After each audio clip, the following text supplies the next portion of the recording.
안녕하십니까. 안녕하세요.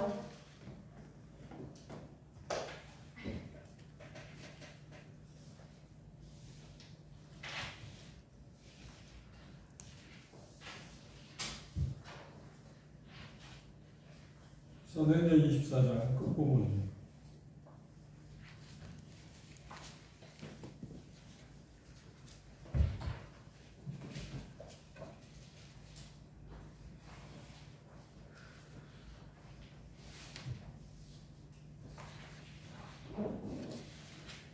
교재는 125페이지 보시면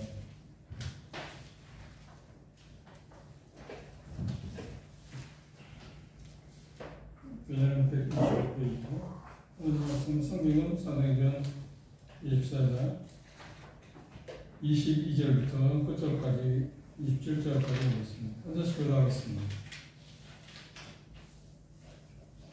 먼저 22절 읽겠습니다. 벨릭스가 이 도에 관한 것을 더 자세히 아는 거로 연기하여 가로되 천부장 루시아가 내려오는 너희 일을 소견하리라 하고 백부장이 명하여 바울을 지키되 자유를 주고 그의 친구들이 그를 돌보아주는 것을 금하지 말라 하니라. 수일 후에 벨릭스가 그 안에 유대 여자 드루실라와 함께 와서 바울을 불러 그리스도 예수 믿는 보호를 듣거늘 바울이 의와 절제와 장차 오는 심판을 강론하니 벨릭스가 두려워하여 대답하되 지금은 가라. 내가 틈이 있으면 너를 부르리라 하고 동시에 또 바울에게서 돈을 받을까 바라는 고로 더 자주 불러 같이 이야기하다. 이태가 지난 후 고르기오 베스토가 벨릭스의 소임을 이어가더니 벨릭스가 유대인의 마음을 얻고자 하여 바울을 구리하여 주니라. 여기 벨릭스라는 사람이 나오는데 이 사람 모습에서 벌써 참 정치인이다. 정치인. 그렇죠?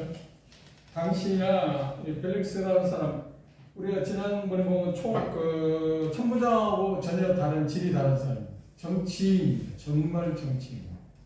이게 고대 정치인이나 현대 정치인들이 다른 점이 별로 없는 것 같습니다. 비슷해요. 탐욕, 그렇죠?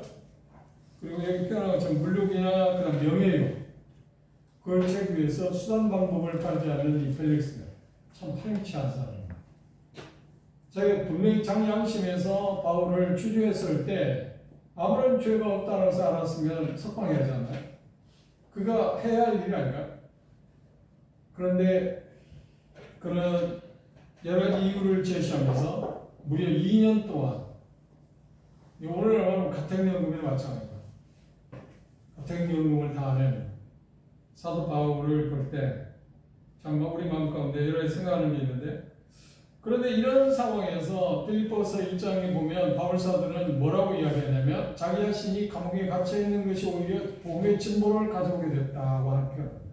그걸 그냥 순수히 받아들여요. 그런데 그럴 수밖에 없는 게 뭐냐면 바울 사도가 이런 부분에 대해서 아무리 뭘 힘을 쓸 수 있는 방법이 있나요? 힘을 쓸 수 있는 방법이 없습니다. 여기에서 우리가 배울 수 있는 게 독특한 게 있다고 생각합니다. 먼저 이 벨릭스가 지금 진퇴양난에 빠졌습니다. 이렇게 할 수도 없고 저렇게 할 수도 없는 입장에 빠졌습니다. 그 바울 사도가 지금 여기 우리가 24장 시작할 때 더둘라는 사람이 와서 법정에서 그러니까 바울 사도를 송사했잖아요. 고소했잖아요. 그런데 아무런 증거를 찾아낼 수가 없었습니다. 그러면 고소인이 어떤 아무런 증거를 찾아낼 수 없다고 하면 그런 석방해야 하잖아요. 그건 당연한 일입니다. 그런데 석방하지 않고 세 가지 이유를 붙여서 그러니까 재판을 보류시키는 그런 상황이 와 있습니다. 그런데 보면 첫 번째 어떤 것을 이야기하는가요? 여기 보면 천부장 루시아가 아무런 죄도 발견하지 못했다고 하는 말을 이미 했습니다. 23장 29절 볼까요? 그가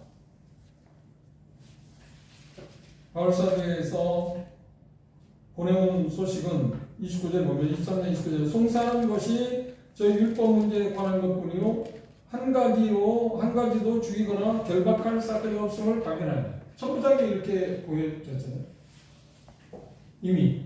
근데 더 늘어난 사람과 대제사장이 와서 송살했지만 그들도 여전히 그걸 찾아낼 수는 없었습니다. 첫째, 천부장 누시가 아무런 죄를 발견하지 못했다. 그걸 양심의 자기가 어떻게 할 수가 없잖아요. 두 번째, 23장 9절을 보시면 앞에 23장 9절을 보시면 뭐라고 나와있어요? 의회에서도 9절에 보면 큰 분쟁이 9절 크게 혼화가 일어날 때 바리새인 편에서 몇 서기관이 일어나 다투어 가로되 우리가 이 사람을 보내 악한 것이 없도다. 혹 영이나 혹 천사가 저더러 말하였으면 이를 어찌 하겠느냐. 의회에서도 바울 사도가 죄가 없다고 선언했습니다. 그리고 우리가 본 것처럼 세 번째로 여기 현장에서 24장 현장에서 서둘러가 대상 종교인들과 더불어서 송사했지만 증거를 찾아내지 못했어요. 자, 의회에서 무죄입니다. 천부장도 무죄입니다.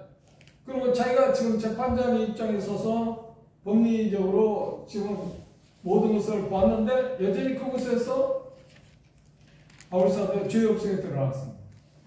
그리고 당연히 이런 세 가지 확실한 것이 있음에도 불구하고 벨릭스는 어떻게 했나요? 바울을 석방하지 않았습니다. 어떤 면에서 석방할 수가 없었습니다. 이유가 뭐라고요? 여기 본문에서 나오는 내용을 보면 몇 가지 이유를 찾아볼 수 있습니다. 24장 26절을 보면 왜 석방하지 않았다고요?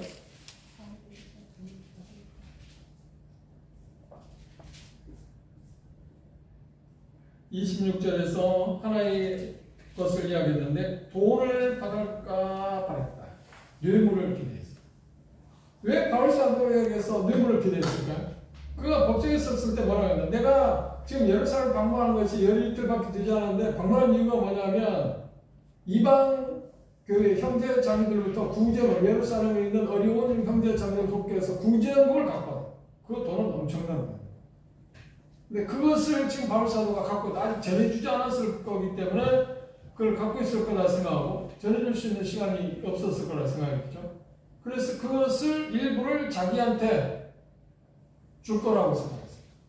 이 탐심, 탐욕 정말 정치라는 거예요. 또 하나 이유가 있습니다. 왜 석방하려고 하지 않았는가요? 석방하고자 했던 것은 27절에 또 하나 이유를 이야기했습니다. 뭐라고 이야기했나요? 구려였던 이유에 대해서 27절에 보면 이태를 지내서 부르기오 페스토와 벨릭스의 소임을 대신하시니 아니 벨릭스가 유대인의 마음을 얻고자 하여 바울을 구했다. 이 두 가지 뇌물하고 일종의 명예 유대인들로부터 환심을 사기 위해서 일부러 석방하지 않고 2년 동안 가택연금을 했어요. 그런데 조금 그래도 양식의 가책이 있었던지 벨릭스는 어떤 조치를 취했나요? 가택연금을 하고 친구들이 와서 자유스럽게 만날 수 있게 하고 도움을 받도록 했어요. 그러면 지금 위치는 지역은 어딘가요? 가이사랴 쪽입니다. 그곳에는 우리가 입장 보면 지금 누가 있었나요? 빌립과 그 딸들 다섯 있었고요. 누가도 있었고요.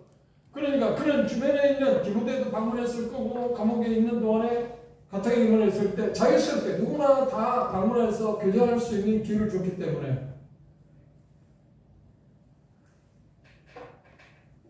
그런 쪽에서 약간의 혜택을 주는 사실입니다. 그렇죠? 그래서 실상은 바울사도는 2년 동안 구류가 됐지만 가택연금을 당하게 됐지만 참 생각보다 자유스러운 환경 가운데 있었습니다. 그래 나아가서 형제 자매들에게 직접 지역교회를 방문해서 뭐 교제를 전한다든지 메시지를 전한다 하나님 말씀을 선포하는 일을 할 수는 없었지만 찾아오는 사람들을 향해서 교제하는 일에 어려움을 갖고 있지 않습니다. 그런 쪽에서 하나님께서는 틈을 주셨다고 우리가 볼 수 있습니다.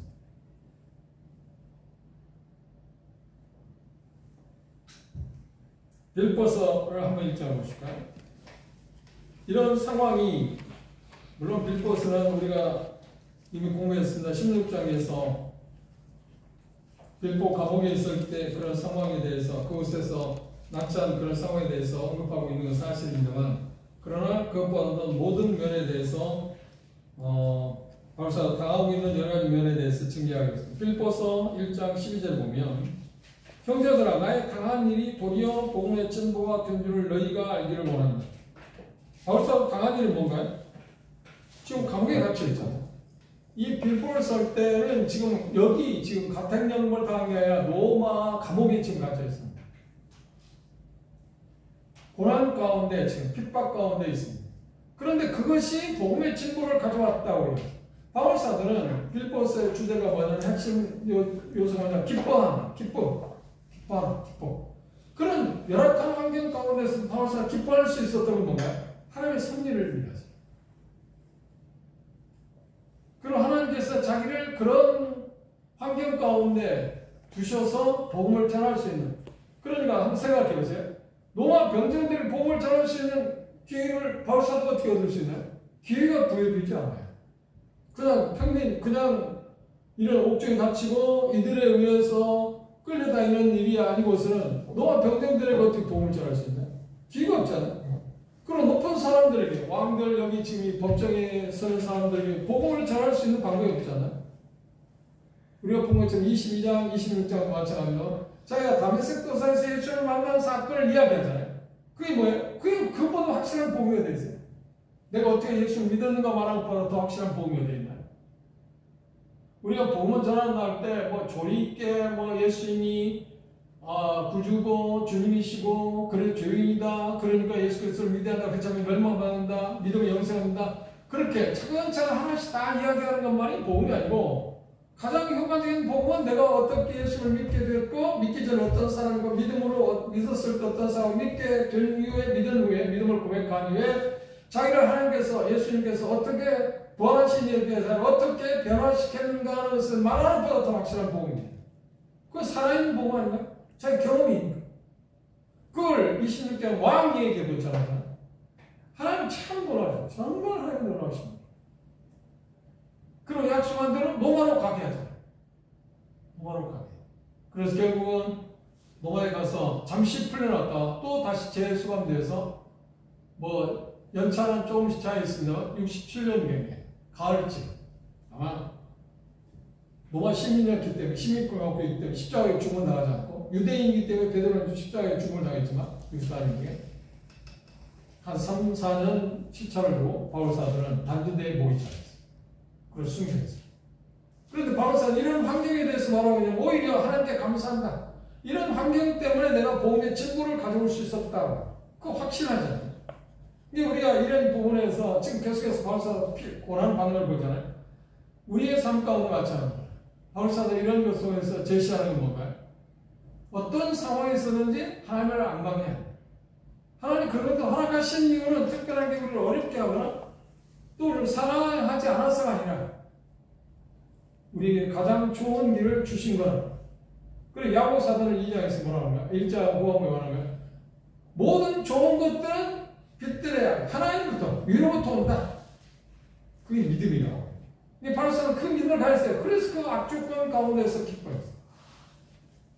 우리 복음이 전해지고, 그런데 여기 빌립보서에서는 그렇게 표현합니다.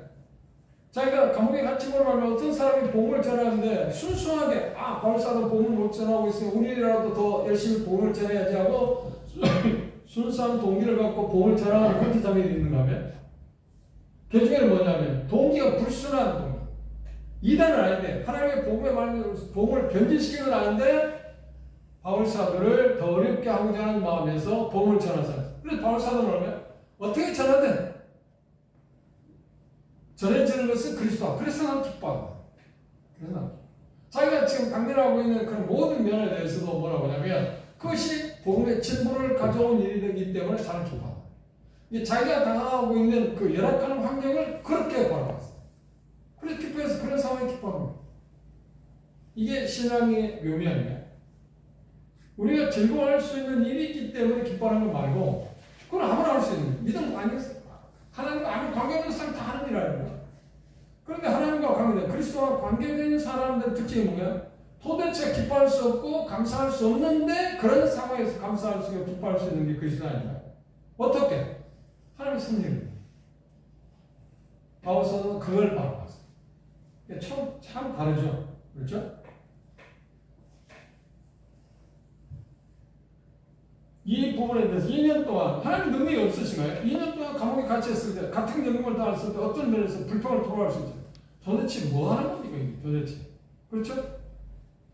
한 달 몇 개월 나고 2년 동안 지금 자기가 그 해 앞에 수많은 사람이 여러 지역에 가서 지금 복음을 전하고 또 복음을 전한 1, 2, 3차까지 복음을 전한 지역들을 돌아보고 해야 할 입장이잖아요. 그런데 꽉 몇 개 묶여 있어요. 자, 활동할 수 있는 기회가 없어요. 얼마 동안? 2년 동안. 그거에 대해서 하나님이 원망하는 거야. 아니, 원망해. 그렇게 왜요? 하나님께 맡기고 사는 하나님께. 이게 참 편안한 거 아닌가요? 우리 삶에서 우리가 할 수 없는 일이 우리에게 벌어질 때 우리는 그냥 맡기는 길밖에 없어. 기다려요. 왜 그런지 우리는 몰라요. 그래도 하나님의 신실한 분이니까. 그분은 약속한 말씀을 지키기 위해서 그분은 일하고 계시니까. 그런데 그 시기를 누가 정하는 거예요? 그럼 우리가 정하는 게 하나님이 정하십니다. 하나님이 정하십니다.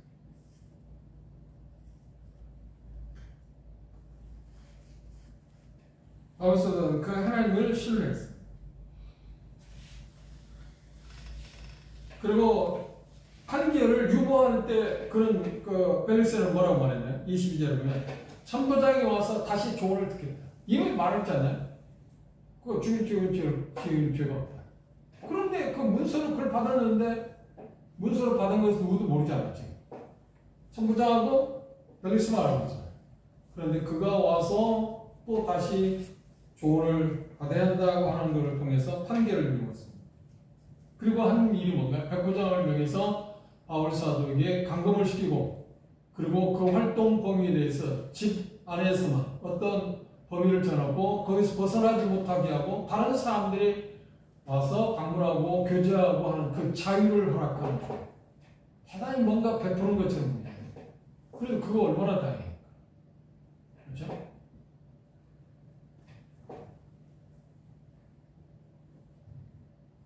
그리고 어떻게 되었든 간에 그 일이 판결을 유보한 것이 얼마나 걸렸다고요? 2년이나 지났어요. 2년 엄청난 시간.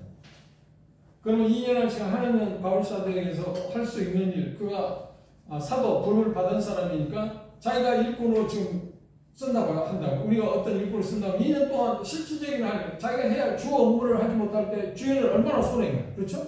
근데 하나님 손해본 게 없어요. 하나님 손해본 게 없어요. 왜 손해본 게 없어요? 그 기간 동안에 바울사도가 직접 나가서 할 수 있는 일은 제한을 받았지만 할 수 있는 건 다 했죠. 할 수 있는 건 다 했죠. 이런 상황을 우리가 믿음의 시선으로 바라보는 게 대단히 중요하대요.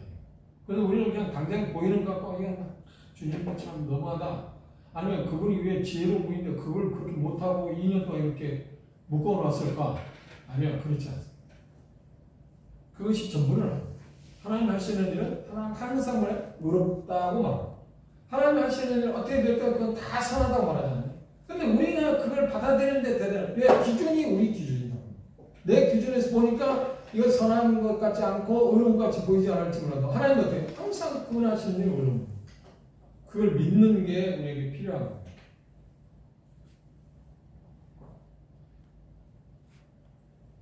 그리고 이 본문에서 우리가 주목할 건 누군가요?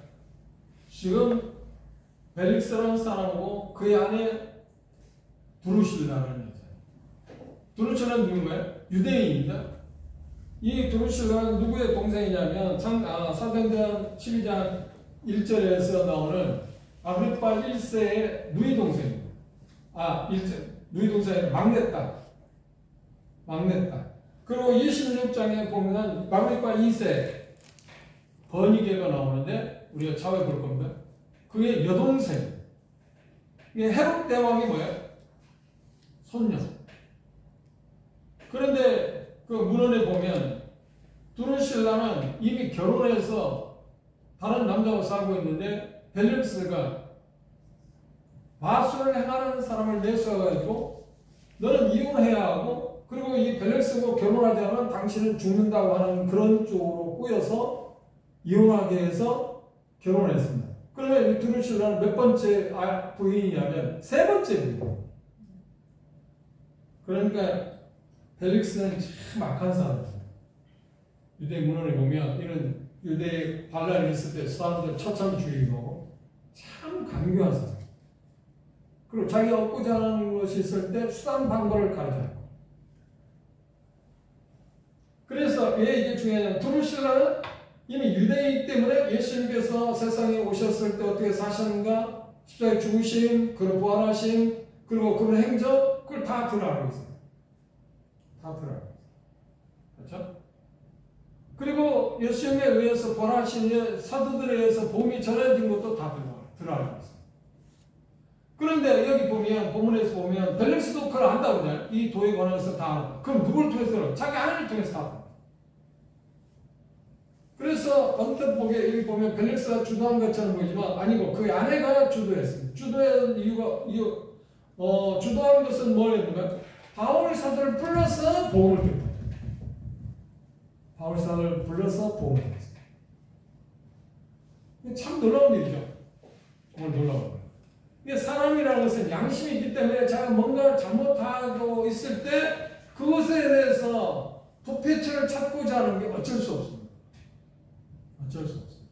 그 양심이 호소하는 거예요. 그래서 바울사를 불렀습니다. 바울사를 불러서 복음을 듣게 되었을 때 여기 복음이라고 표현하고는 있지 않습니다. 뭐라고 한가요?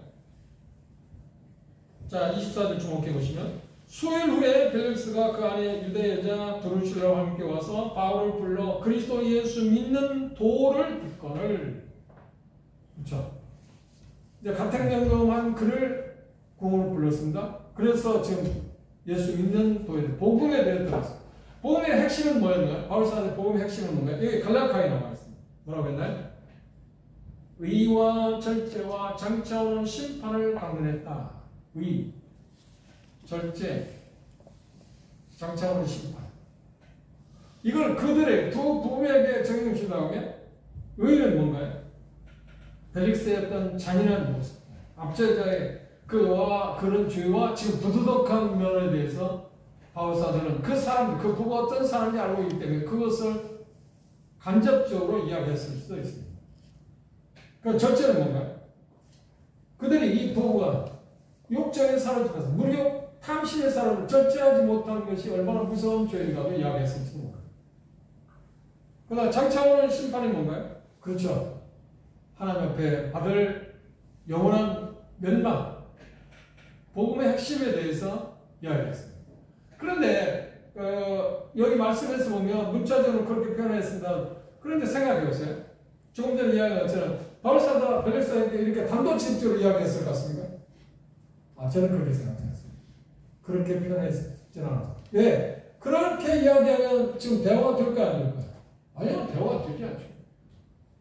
두려워서가 아니라 화가 나서 너를 죽여야 한다고 하는 것을 피하기 위해서 그걸 못했다는 게 아니고 그렇게 복음을 직설적으로 전한다고 해서 이 부부가 돌아설 거라고 생각하지 않았기 때문에 그렇게 하지는 않았을 겁니다.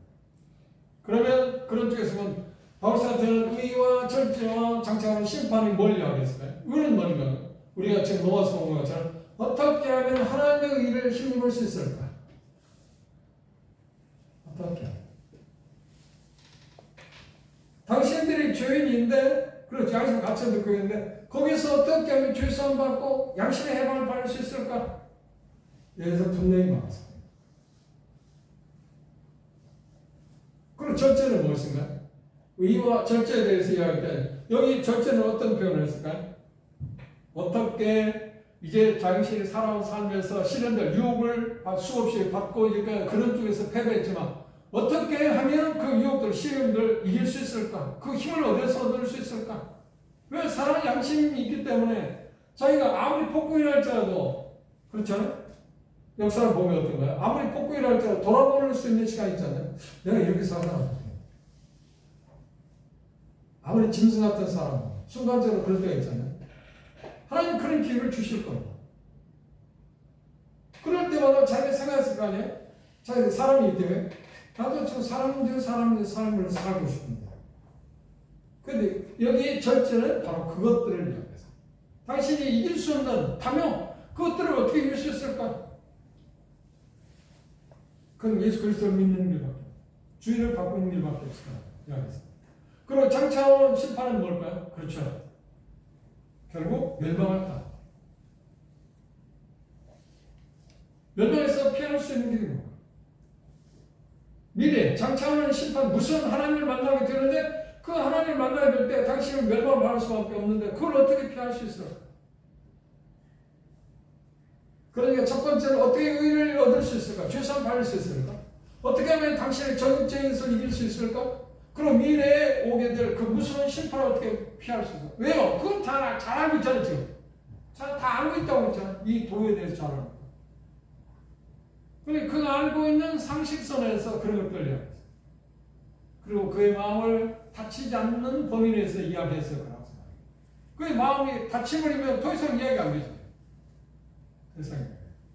그런데 그 메시지를 전했을 때 대단히 중요한 반응이 일어났어. 어떤 반응이 일어났었나? 두려워했다. 거기까지 참 잘 왔습니다. 거기까지 잘 왔어. 그런데 사단은 그 순간 벨릭스의 마음을 왜 뭐라고 했어요? 시방하나? 나중에 다시. 이게 사단의 정말 놀라운 작전. 그래서 우리가 역사적으로는 마찬가지다. 유튜브가 주님께 돌아왔다는 기록이 없어요. 그리고 여기 역사를 보면 요세프스의 기록이 간다면 벨릭스는 얼마 후에 총독에서 쫓겨나고 죽음을 당했다. 말로가 좋지 않았다. 그런데 두루실라도 자기 아버지가, 그렇죠? 사장의 심장에 자기 아버지가 하나님의 침으로 인해서 처참히 죽는 모습을 봤잖아요. 그렇죠?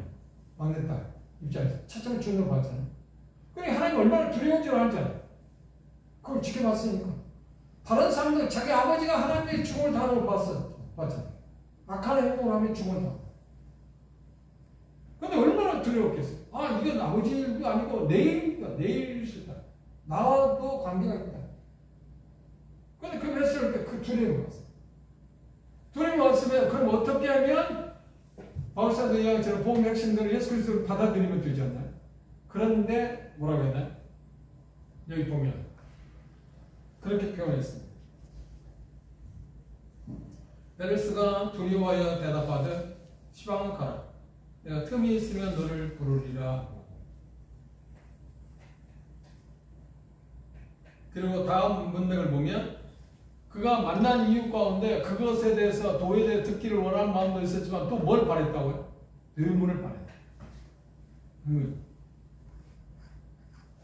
이게 순수한 마음에서 부르는 것 같지 않습니다. 교절입니다. 이 모습에서 벨릭스의 부부가 바울사도의 복음을 전하는 그 모습을 통해서 느낀 게 뭘까요? 바라본 게 뭘까요? 아, 이 사람은 내가 만난 사람들 가운데 돈으로 도대체 살 수 없는 그 어떤 것을 그 사람을 갖고 있다. 바울사도가 뭘 갖고 있었을까요? 벨릭스 부부가 바울사도를 통해서 본 것, 그 복음을 듣게 될 때 본 것은 어떤 걸 바울사에서 뭘 봤을까요? 빼놓을 수 없는 게 뭘까요? 영혼의 안식. 이 사람은 미래를 볼 때 두려움이 없다. 영혼의 안식. 쉼을 누리는 거죠. 육체적으로는 지금 억압당하고 있잖아요. 제한받고 있잖아요. 그런데 영혼의 쉼을 누리는 사람이라서 그런 거예요. 돈으로 살 수 없는 것. 내가 아무리 권세가 있고 뭘 해도 바꿀 수 없는 것을 이 사람이 갖고 있다. 이게 힘입니다. 그게 무엇이냐?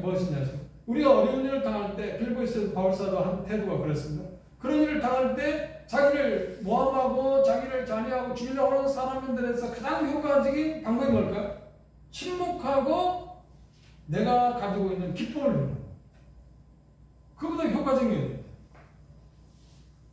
그게 복음의 유리예요. 우리는 그런 것에 저항해야 한다. 저항하면 된다고 생각하잖아요.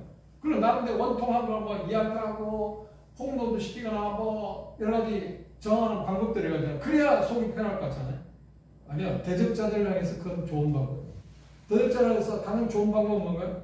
하나님께서 자기에게 허락하신 것을 받아도 하나님을 의탁하고 하나님께 모든 걸 의탁하고 어떻게 해요? 그냥 깃발 들고 있는 자기에게 주어진 평안을 그것을 지켜보는 대접받는 어떻게 할 수 있는 방법이 없잖아요. 그게 복음의 능력입니다. 복음의 능력은 다른 데 있는 게 아니에요. 하나님만이 하실 수 있는 일이잖아요. 어떻게 그런 상황에서 평안할 수 있냐? 기뻐할 수 있냐? 기쁨을 유지할 수 있냐? 이런 상황에서 지금 본문에서는 이런 상황에서 어떻게 바울사도는 안달하지 않고 평안한 마음을 유지할 수 있냐? 영원의 안식.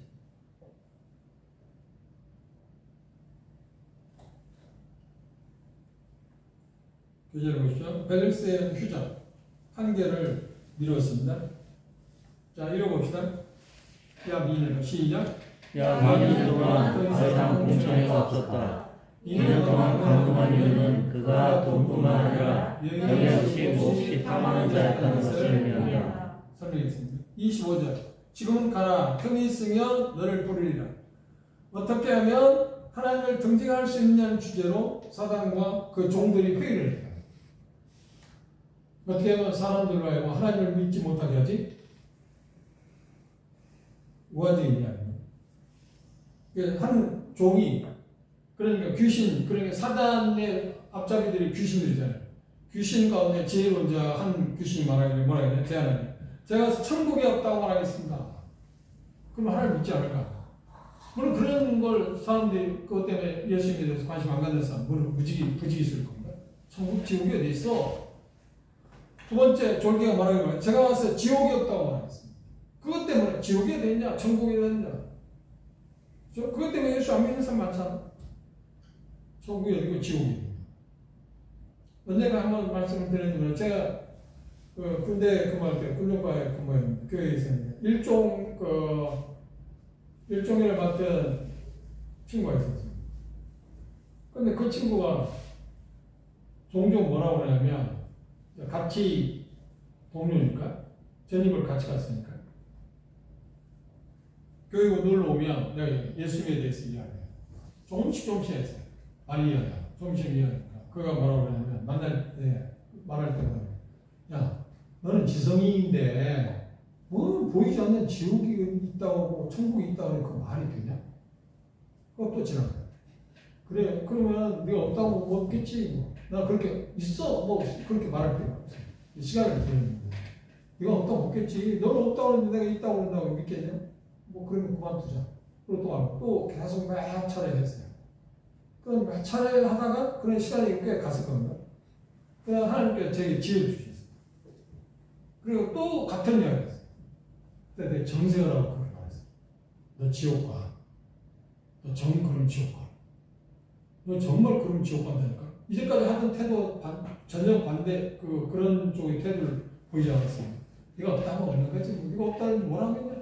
그리고 내가 뭐 네가 책임을 지니까 내가 그것에 뭐 어떻게 할 수 없다. 그렇게 이제 넘겨가다가 이번에는 정승하고 너 지옥 가. 그러면 그 친구 화를 바로 내면서 왜 나보고 지옥 가라고? 그때 제가 웃으면 너 지옥 없다고 했잖아. 없다는데 가라고 했는데 뭐가 화를 내? 그때 그 친구 깜짝 충격을 했어요. 지옥이 없다고 말하는 사람들 지옥 가라고 하면 좋아하는 사람이 있어요? 우세잖아. 예? 없는 곳에 가라고 하면 뭔 문제가 있어? 화를 다 내요. 그런데 그 친구는 나중에 그 영광에 제가 자주 가는 그 제대하고 집회를 참 잘 되는 거기 노인들이 많잖아요. 시골 분들. 시골 분들은 뭐라 해야 시골 분들의 특징이 두 가지입니다. 하나 내가 경진 거 없다. 나는 그래도 뭐 법 없어서 산 사람이라 하는 사람 대다수고요. 시골 분들이니까. 또 하나는 지옥, 천국 이야기. 지옥에 돼 있냐? 천국에 있냐? 가봤냐? 보이지도 않는데? 그런 식으로 이야기. 저는 그분들에 대해 잘 모르니까 그런 표현을 하는데 저 친구 이제 거기 영어에 사역하는 이왕 형님이 어떤 분이 있어요. 저 계속 그렇게 하면 당신 지옥 갑니다. 화를 발동 내요.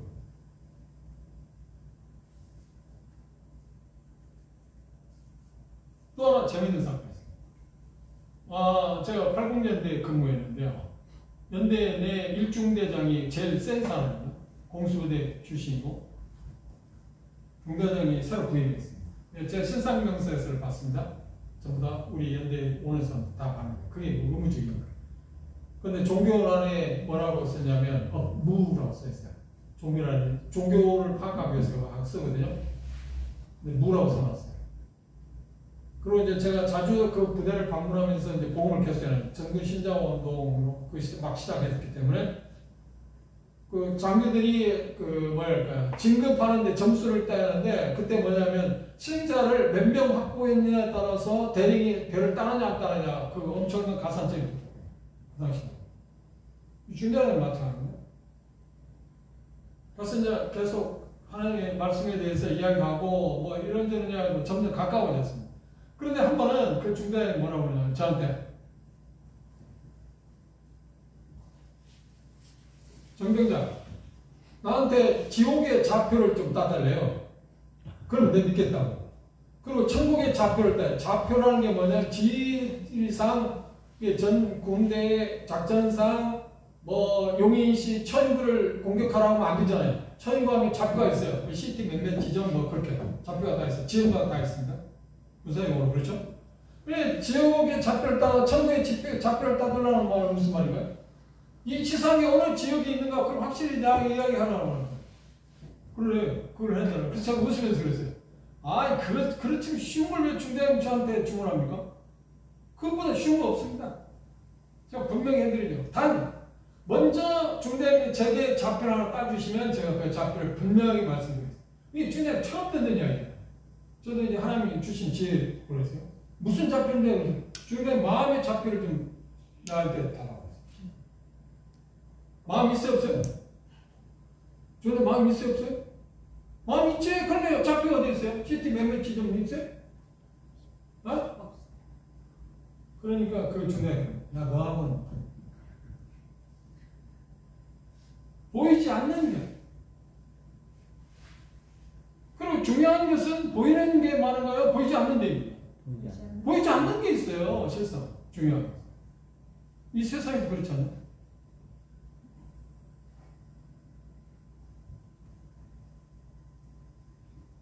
두 졸개가 한 졸개는 천국이 없다 말할 거고 한 졸개는 지옥이 없다 말할 거고 그런데 세 번째 졸개가 더 중요한 말이에요. 뭐라고 했냐? 읽어보면 뭐라 했냐? 천국이 지옥이 없다고 말하지 않고 그냥 서두를 것이 없다고 나는 말했어요. 다 믿으라고. 이게 가장 효과적이에요. 대다수의 믿음을 고백하지 않는 믿음에 대해서 관심을 없는 사람이 지옥이 없다, 천국이 없다고 해서 안 믿는 사람도 있지만 더 많은 사람이 누구야? 부지기수가 뭐라고요? 다 믿게. 다 믿게. 누구? 이 밸런스 다 차차. 그래 스페인 속담에 다음에 하겠다는 말은 않는다는 말 같다.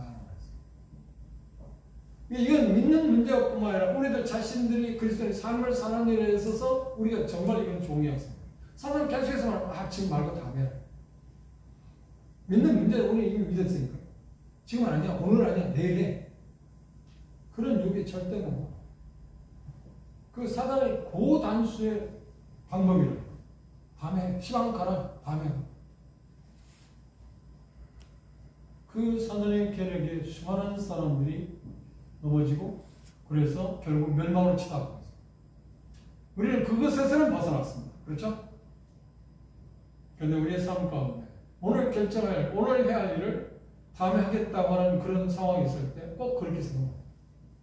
오늘 할 거는 오늘 다음에 하겠다는 말은 차차 하겠다는 말 않는다는 말은 같아요. 그건 대다수가 그렇지 않나요? 우리 경험과도 그렇지 않나요? 그래서 중요한 것은 이 벨스법을 통해서 우리가 크게 교훈을 받았던 것은 다음에 믿겠다고 하는 말에 믿지 않는다는 말과 같아요. 사단은 그런 거 놔두지 않는다. 오늘 이 본문에서 결론적으로 우리가 볼 수 있는 정치인의 패단 확실하게 석방할 수 있었음에도 불구하고 이런 타격 때문에 묶어놓는 것 자체 그리고 믿음을 고백할 수 있는 시간 두려움까지 왔습니다. 다 온 거 아니에요? 다 온 거잖아요. 지금. 그렇죠? 메시지를 듣고 다 두려움 가운데 떨어졌으니까 다 온 거 아니에요? 그런데 사단은 또 부부의 마음 가운데 다음에 합니다. 시간 가요. 지금 가요. 나중에 합니다. 그래서 결국 그런 영혼을 이루고 있습니다. 이 두 부를 통해서 우리가 배워야 할 교훈은 감행하겠다는 말에 절대 순종하겠다. 다음 시간에 25장에서 이제 또 다른 총독 앞에 쓰게 된 바울사의 모습을 우리가 보고 있을 때 여러분들이 이제 25장 초반에 있는 말씀을 한번 읽어보시고 보시면 좋겠습니다. 기도 마치겠습니다.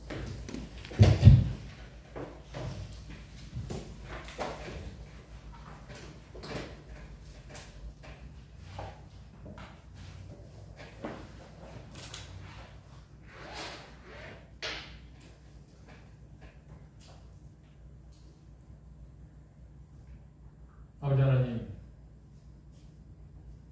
예수 그리스도를 믿는다는 것이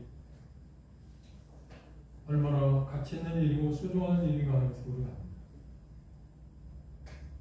우리가 믿음을 고백했기에 그렇지만 우리 주변에 믿음을 고백하지 못하는 사람들, 수많은 핑계거리들을 우리가 보았습니다. 벨리스 브루시라는 이 부분을 통해서 역사적인 그 사건을 통해서 우리에게 주어진 어떤 일들을 다음으로 미룬다는 것이 얼마나 커다란 폐해를 가져오는, 그리고 영혼을 잃어버리는, 그리고 하나님 앞에서 멸망을 자처한 두 부부의 그 모습에서 다음에 믿을 수 있을 거라고 합니다.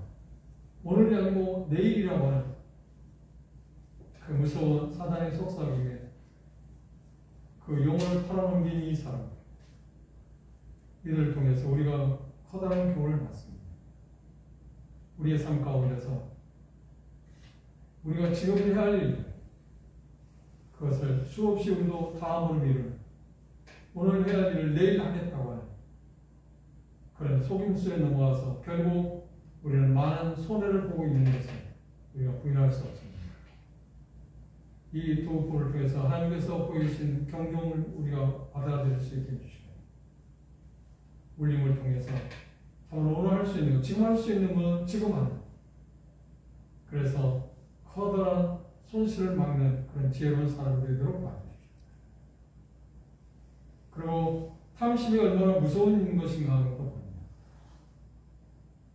더 나아가서 바울사들은 이런 악조건 하에서 오히려 그것들을 통해서 복음이 전해질 수 있게 되고, 또 사랑하는 형제 자매들과 교제할 수 있는 장이 열렸다는 그것 자체로 신랄한 마음이나 불평하고 원망하는 마음 대신 기쁨을, 영혼의 평온을 누리고 있는 그 놀라운 비밀을 우리에게도 하나님께서 허락하셨는데, 우리 자신들의 삶 가운데서 어떤 환경 가운데, 어떤 상황 가운데 처한다 할지라도 하나님께 우리가 할 수 있는 일을 벗어났을 때 하나님께 온전히 맡게 되므로 우리가 영혼의 안식을 누리는 그런 삶을 우리가 계속 살아가도록 도와주시옵소서. 참으로 평안할 수 있는 그런 악조건 하에서 하나님께서는 바울사를 통해서 우리 주변에 있는 또 우리들 자신을 통해서 복음이 전해지기를 원하는, 그리고 그것이 효과적으로 어떤 결과를 나타나느냐가 중요한 게 아닙니다. 우리가 예수님에 대해서 바울사도서는 의와 절제와 장차오는 심판에 대해서 우리도 기회가 있을 때보다 힘있게 전할 수 있는 그런 담대함도 허락해 주시옵소서. 증인의 삶을 살아가는 일에 대해서 우리가 조금 더 우리의 마음을 들이고, 어떻게 하면 주님의 증인으로서의 삶을 잘 살아갈 수 있을까 하는 것에 대해서 더 지혜를 갖게 해주시고, 또 그것들을 내일의 삶 가운데서 준행하도록 도와주시옵소서. 예수 그리스도의 이름으로 감사를 기도합니다. 아멘.